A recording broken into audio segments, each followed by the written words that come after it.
Hello అండి, welcome to Lakshmi Yamini handlooms. మన manufacturing యూనిట్లో డ్రెస్ స్టిచ్చింగ్ చేయడానికి మేము ఎలాంటి స్టెప్ యూస్ చేస్తామో ఈరోజు మీకు చెప్తానండి. ఫస్ట్ స్టెప్ వచ్చేసి క్లాత్ సెలెక్షన్ అండి. మేము ఎప్పుడు ప్యూర్ క్వాలిటీకే ఇంపార్టెన్స్ ఇస్తాము.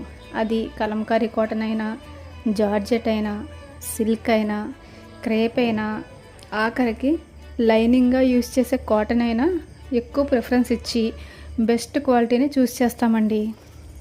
అది ఎంత కాస్ట్ అయినా సరే ఫస్ట్ క్వాలిటీ ఫ్యాబ్రిక్ మాత్రమే యూస్ చేస్తాం.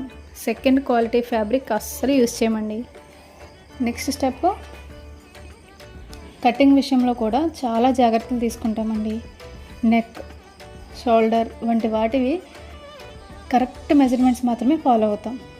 నెక్స్ట్ వచ్చేసి లూజ్ అండి. లూజ్ విషయంలో కూడా ముందుగానే ప్లాన్ చేసి ఖర్చు ఎక్కువగా ఉండేలా స్టిచ్చింగ్ చేస్తామండి.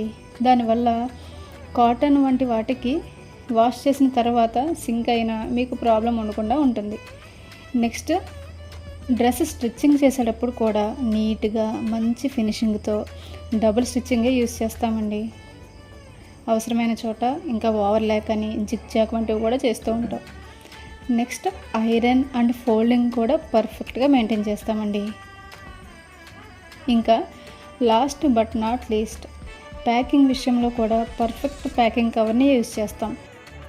కంపల్సరీ వాటర్ ప్రూఫ్, అలాగే లెస్ డ్యామేజ్ ఉండేలా జాగ్రత్త పడతామండి.